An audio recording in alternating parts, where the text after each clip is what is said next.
Donc, vidéo pour faire les nombres complexes sous forme algébrique. Alors, c'est quoi un nombre complexe? On va faire la petite introduction pour l'avoir.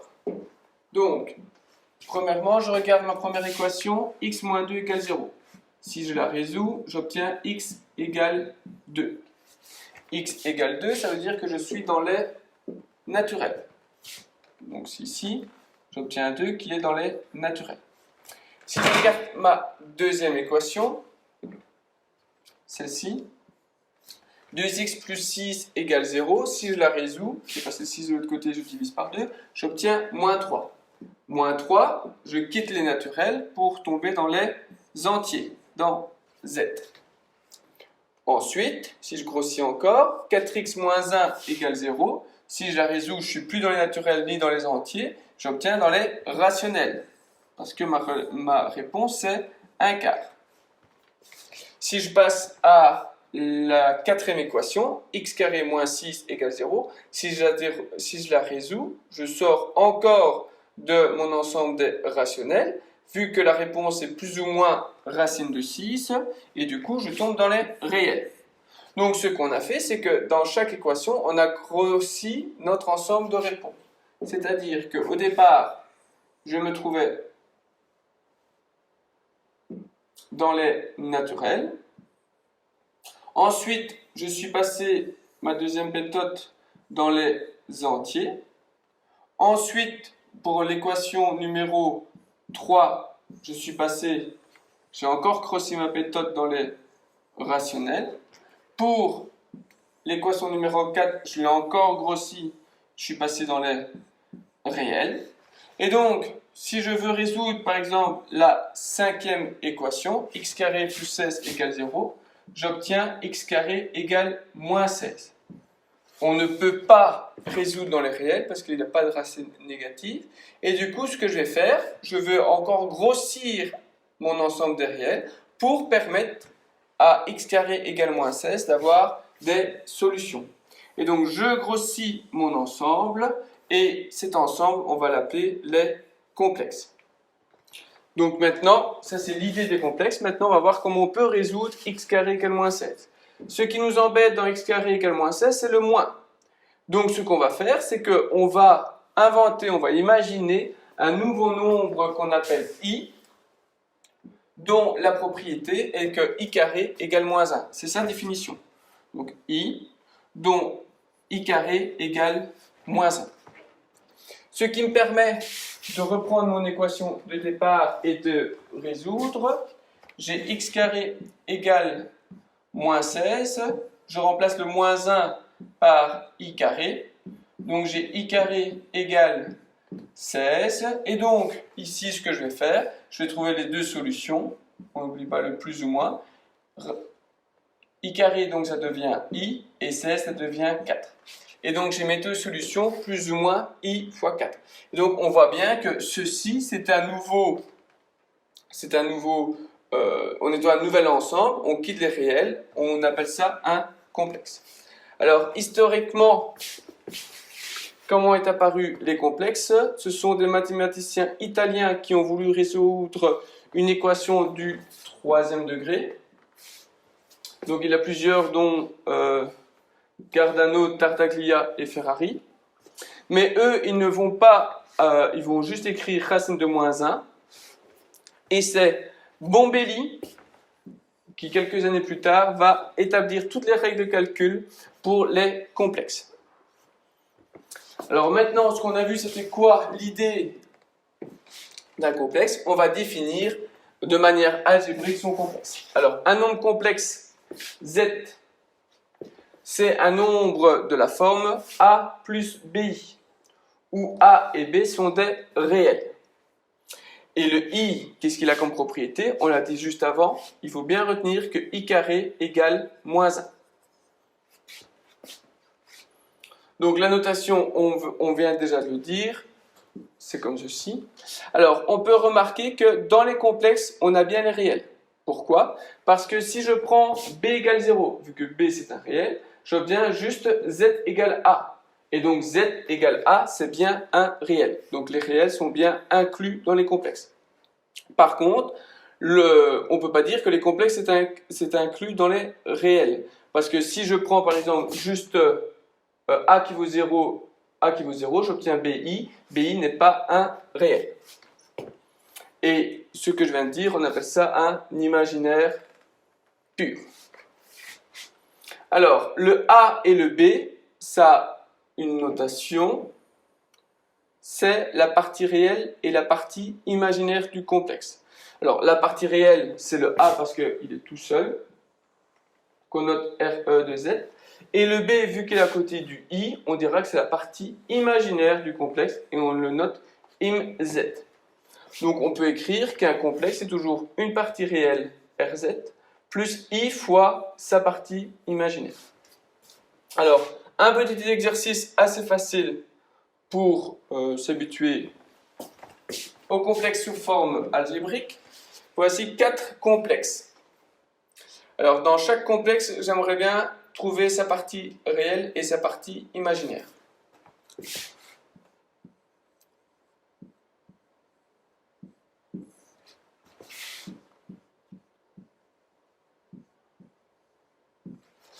Donc, si je prends mon premier, 4 plus 5i. La partie réelle, c'est la partie sans i, donc ici 4. La partie imaginaire, c'est entre guillemets le coefficient du i, donc ici ça va être que 5. Il ne faut pas prendre le i. La partie imaginaire, c'est juste la partie réelle à côté du i. Deuxième complexe, 3 moins 2i. La partie réelle ici, du coup, c'est 3. Et la partie imaginaire, c'est moins 2. Troisième, z égale 4. Là, on n'a qu'une partie réelle, 4. On n'a pas de partie imaginaire, donc on a 0 dans la partie imaginaire. Quatrième, 2i. Là, c'est le contraire. On n'a rien dans la partie réelle, donc 0. Et par contre, dans la partie imaginaire, c'est 2. Coefficient de i. Alors, dans les complexes, on parle souvent aussi du conjugué d'un nombre complexe. Alors, le conjugué d'un nombre complexe, c'est quoi sa définition? Elle était juste ici en dessous. C'est juste qu'on doit prendre l'opposé de sa partie imaginaire.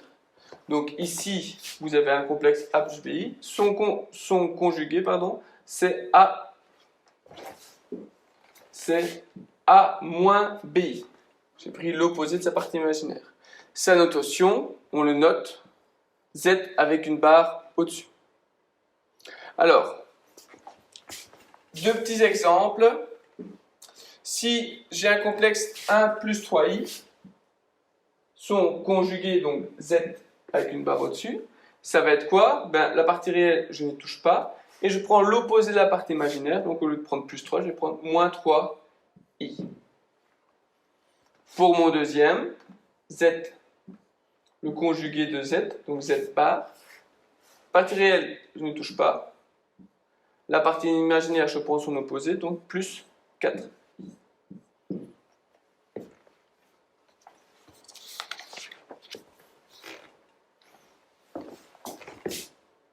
Page suivante.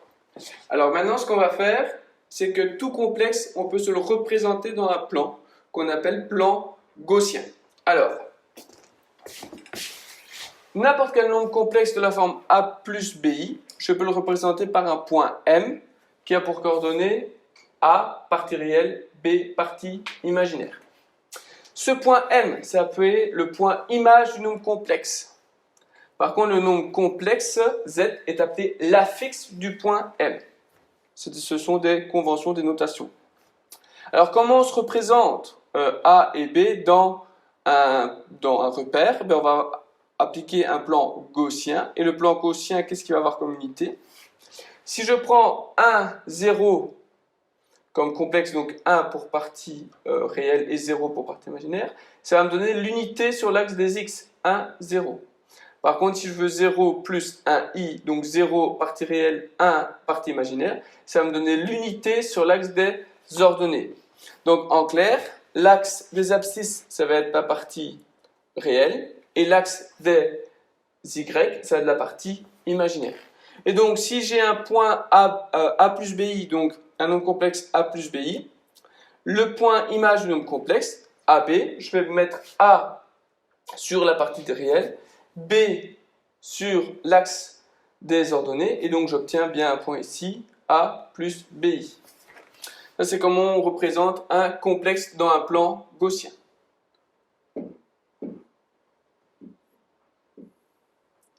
Alors, on peut aussi associer un vecteur. En fait, le vecteur, on va juste créer ce vecteur-ci, qui va avoir comme écriture la partie réelle fois le vecteur i, qui est le vecteur unitaire de la partie de l'axe des réels, plus b fois j, qui est le vecteur unitaire de la partie des imaginaires. Et donc ça représente le complexe a plus bi.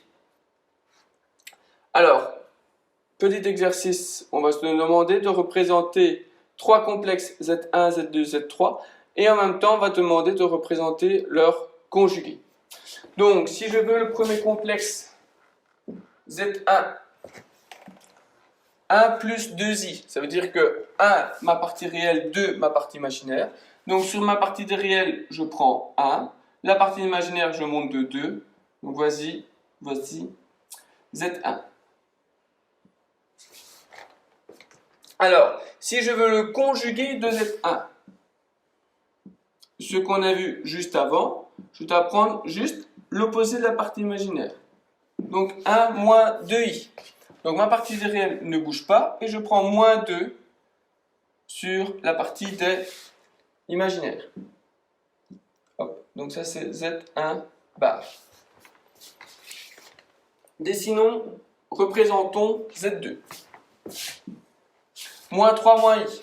Moins 3 sur la partie des réels, moins i, donc ça veut dire que je descends moins 1 sur les ordonnées. Donc Z2. Conjugué. Moins 3, opposé, plus i. Moins 3, plus 1, donc ici.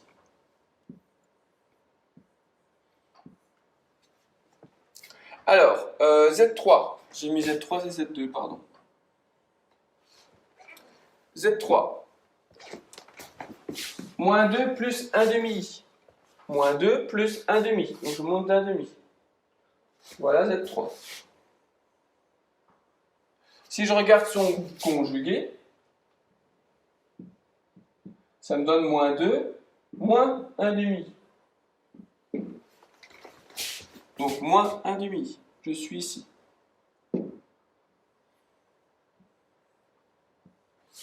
Alors, qu'est-ce qu'on remarque? On remarque dès qu'on prend un complexe, si on regarde son conjugué, c'est toujours le point, la symétrie orthogonale d'axe X. À chaque coup, on prend l'opposé par rapport aux ordonnées.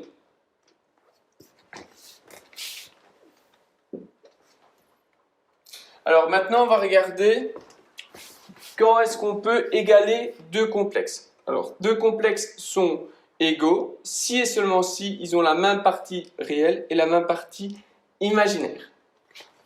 Ce qui est noté ici. Alors attention, on ne peut pas comparer deux complexes. Pourquoi? Par exemple, si je prends Z1 qui vaut 3 moins 2i et Z2 qui vaut 5 moins 6i. Si je regarde la partie des réels, on voit que 5 est plus grand que 3. Par contre, si je regarde la partie d'imaginaire, c'est moins 2 qui est plus grand que moins 6. Et donc, on voit bien qu'on peut faire une comparaison par rapport à partie des réels, partie imaginaire, mais du coup, il n'y a aucune comparaison entre Z1 et Z2. Donc, on ne peut pas ordonner les complexes. Hop, encore un nouveau truc, le module. Alors, c'est quoi un module? Le module, c'est défini par racine de a carré plus b carré. Donc, racine de la partie imaginaire au carré plus la partie des réels au carré. Et sa notation, c'est z entre deux barres verticales. Alors, si je regarde sur mon plan gaussien, j'ai ma partie réelle, ma partie imaginaire, j'ai mon point, donc ici j'ai z égale a plus bx, donc le point image de z. Alors, A, c'est où? A, c'est ici. Et B, c'est ici. Alors, si je regarde racine de a carré plus b carré, en fait, qu'est-ce que je dois penser? Si je fais mon triangle rectangle, je vois bien que, donc ici, B, ici, A, et donc racine de a carré plus b carré, en fait, c'est l'hypoténuse de votre triangle rectangle, donc c'est ceci. Et donc, on voit bien que si on reprend le vecteur z, on voit que le module de z, c'est la norme du vecteur représenté ici au z. Donc ça, c'est la définition de module.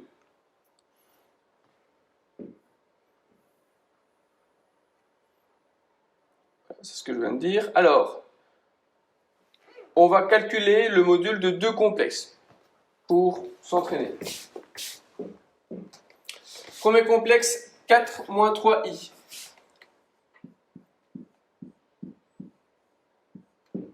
Si je calcule le module de z, je prends racine, la partie des réels au carré,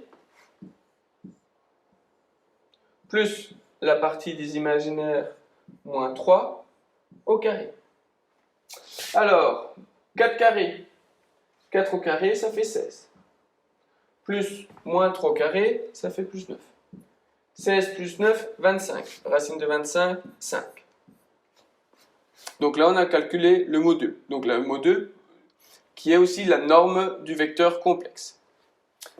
Deuxième complexe, z égale moins 1. Et donc si je calcule son module, racine de partie des réels, moins 1 au carré, plus partie des imaginaires, j'en ai pas, c'est-à-dire 0 au carré.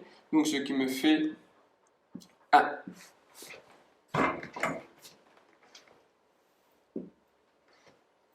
Alors, après toutes ces définitions de modules, de conjugués, de c'est quoi un complexe, maintenant on va voir les opérations. Donc dans les réels, on a l'habitude de l'addition, de la multiplication, du quotient. Maintenant, on va redéfinir tout ça dans les complexes pour voir s'il y a des choses qui changent. Alors on commence par l'addition.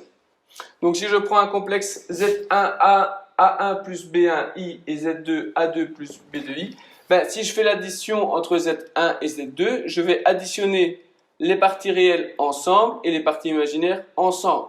Donc je vais regarder A1 plus A2 et B1 plus B2. En fait, qu'est-ce qu'on fait? Vu que A1, A2, B1, B2 sont 4 réels, on refait une addition dans les réels. Donc on additionne la partie réelle et on additionne la partie imaginaire. Alors si je regarde la représentation graphique du coup de Z1 plus Z2, donc ici Z1 c'est P et Z2 c'est Q. En fait si on fait Z1 plus Z2, on obtient le point R. Et en fait c'est quoi ici? C'est exactement la relation de Charles que vous avez fait en quatrième. Vous avez la règle du parallélogramme. Donc c'est la résultante de P et de Q.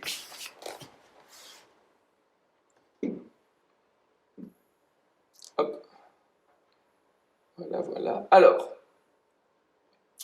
dans les complexes, l'addition est interne et partout définie. Ça veut dire que si je prends deux complexes, si je somme deux complexes, je reste dans un complexe.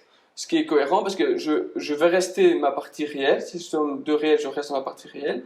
Et si je regarde la partie imaginaire, j'aurai toujours un réel fois l'imaginaire. Donc je suis bien un complexe. L'addition est associative. Que je fasse d'abord Z1 plus Z2 ou d'abord Z2 plus Z3 avant de faire Z1 ou Z3, ça ne change rien. L'addition est commutative, ce qui est cohérent parce que additionner deux complexes, ça revient à additionner deux fois des réels. Et comme l'addition dans les réels, c'est commutatif, eh bien, c'est aussi commutatif dans les complexes. Ça admet un neutre. Le neutre dans les complexes, c'est le même que le neutre dans les réels, c'est 0. Puisque 0 plus z, ça reste z. Alors, l'addition des z est symétrisable, ça veut dire qu'on a un opposé dans z. En fait, vu qu'on a un opposé dans la partie des réels et un opposé dans la partie imaginaire, eh bien, on prend à chaque fois l'opposé de a et de b, et donc on obtient l'opposé du nombre complexe qui est moins a moins bi. Alors, deux petits exemples, ça va aller très vite. Si j'additionne 2 plus 3i plus 4 plus 5i, donc j'additionne la partie des réels. Donc 2 plus 4, 2 plus 4, 6. J'additionne la partie des imaginaires avec les i. 3i plus 1i, ça me fait plus 8i. J'ai additionné les deux complexes. Suivant. Partie des réels, 1, 2, 1 plus 2, 3. Imaginaire, moins i, moins 4i, moins 3i, moins i, moins 4, 3i, moins 4i. Moins 4, ça c'est un i.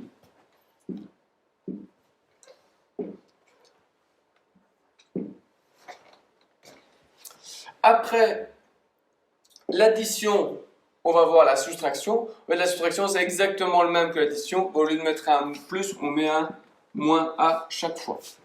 Donc, un exemple, 2 plus 3i moins 4 plus 5i. Je soustrais la partie des réels 2 moins 4, moins 2. Je soustrais la partie des imaginaires 3 moins 5, moins 2, moins 2i.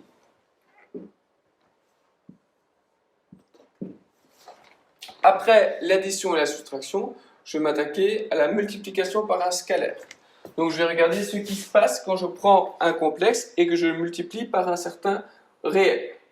En fait, multiplier un complexe par un certain réel, donc faire k fois z, où k est un réel. Ce que je vais faire, en fait, je vais simplement multiplier la partie imaginaire par k et multiplier la partie imaginaire par k. Donc si je regarde graphiquement dans le plan gaussien, qu'est-ce qui se passe? Si j'ai le point image P de A plus BI, si je multiplie par K, alors ici, K, évidemment, vu la représentation, K est strictement positif. Donc si je multiplie par K, ben en fait, je fais une homothétie de 0,0 par rapport à K. Donc ça veut dire que je grandis mon vecteur OP. Et donc, si je prends K négatif, qu'est-ce qui va se passer? Ben, je vais devoir aller dans l'autre sens. Mon vecteur change de sens. Hop, hop, hop. Alors, hop, voilà un petit exemple de représentation. Si je prends Z1, 2 moins 2i, Z2, 4i et Z3, 1 demi plus 3i, on va calculer et puis on va représenter ces nombres complexes. Alors je vais commencer par calculer 2z1 plus z2. Alors, 2 fois z1, ça fait 2 fois 2 moins 2i plus z2, 4i.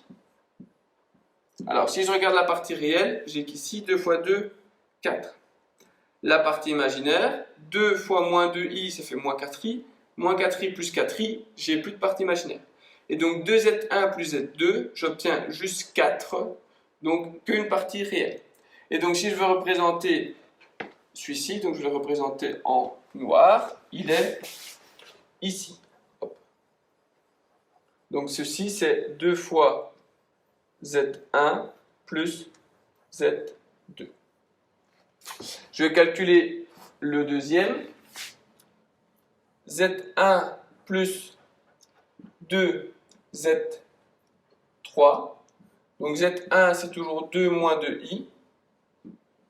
plus 2z3, donc 2 fois 1 demi, plus 3i. Je regarde la partie des réels. 2, ici j'ai 2 fois 1 demi, 1, 2 plus 1, 3. La partie des imaginaires, moins 2i plus 2 fois 3i, 6i, 6i moins 2i plus 4i. Et donc je vais représenter 3 plus 4i. Donc 3 sur la partie des réels, 4i sur la partie des imaginaires. Hop, je monte un peu, je sors de mon graphique, c'est pas trop grave. C'est Z1 plus 2 fois Z3. Alors le dernier, 3Z3 moins 2Z2. Alors, donc 3Z3, 3 fois, il est où Z3? Donc 1 demi plus 3i moins 2 fois Z2, Z2 c'est 4i. Alors, partie réelle, ben, j'ai qu'ici, 3 fois 1 demi, 3 demi. Partie imaginaire, ici c'est un i, ici. J'ai 3 fois 3i, 9i, moins 2 fois 4i, donc 8i, 9i moins i, ça me fait plus i. Donc, je vais représenter 3 demi plus i, donc 3 demi, hop, plus i, donc je monte d'une fois, hop, ici. Donc ça, c'est 3Z3 moins 2Z2. Alors maintenant, qu'est-ce qu'il nous reste comme opération? Il nous reste la multiplication dans les complexes. En fait, quand je multiplie deux complexes, A1 plus B1i fois A2 plus B2i, je vais distribuer. Hop, hop, hop, hop. Donc ça me fait A1 fois A2. Et puis ici, je vais avoir B1i plus B2i. Donc ça veut dire que je vais avoir i fois i, ce qui va me donner i carré. I carré, par définition, c'est moins 1. Donc ici, au lieu d'avoir, je vais avoir moins B1 fois B2. Ensuite, je multiplie le reste. Donc je vais avoir A1 plus B2i plus A2 plus B1i. Donc, en fait, ici, ça ne sert à rien de connaître ça par cœur. Il suffit de distribuer vos deux complexes et vous allez rassembler la partie des réels et rassembler la partie d'imaginaire en pensant bien que i carré vaut moins 1. Faisons un exemple. Multiplions le complexe 2 plus 3i fois 5 plus 7i. J'y vais. 2 fois 5, 10. Plus 2 fois 7i, plus 14i. 3i fois 5 plus 15i. 3i plus 3i fois 7i. 3 fois 7, 21. I fois i, 21 j'ai dit. I fois i carré. I carré, ça vaut moins 1. Donc, plus 21 i carré, ça revient au même que moins 21.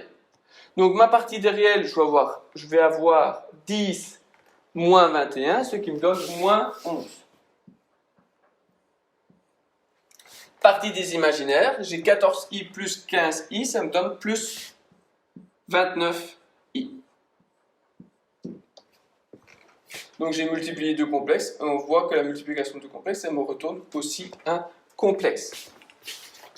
Ce qui me permet de passer aux propriétés. C interne est partout défini. Si je multiplie deux complexes, je suis dans le complexe. Je viens de le dire. Si associatif, je peux d'abord multiplier un complexe puis un autre, ou faire d'abord Z2 et Z3 puis l'autre, ça ne change rien.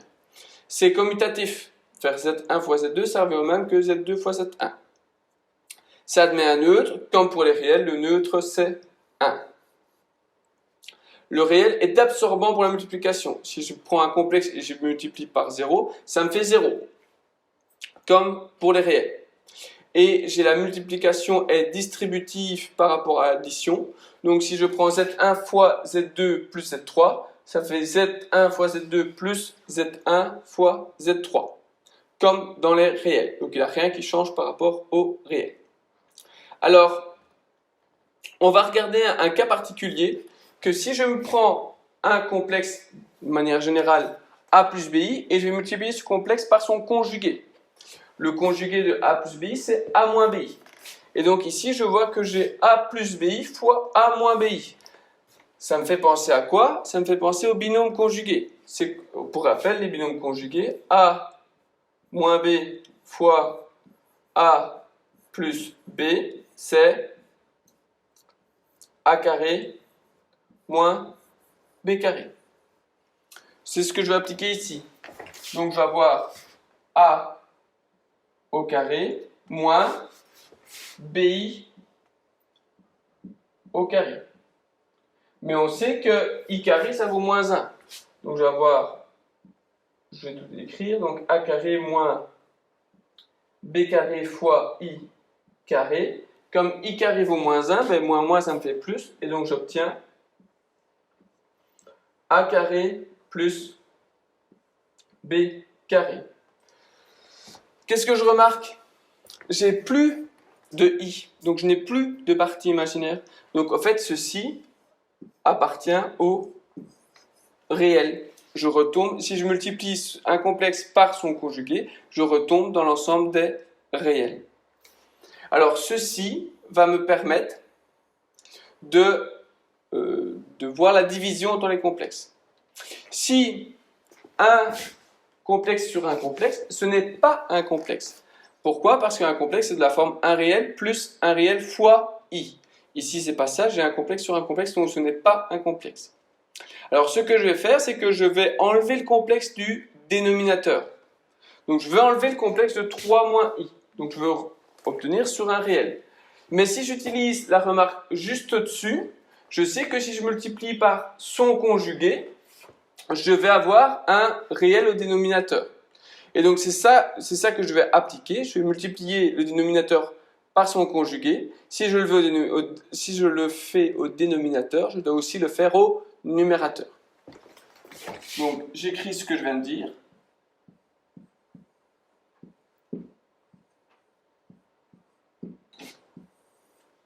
Je multiplie par son conjugué, c'est-à-dire 3 plus I. Je le fais la même chose au numérateur. Alors, au dénominateur, on a vu que ça faisait A carré plus B carré. Donc ça me donne 9 plus 1 au carré, donc 1. Et au numérateur, je vais devoir distribuer mes deux complexes. Donc ça me fait 3 plus I plus 6I plus 2I carré.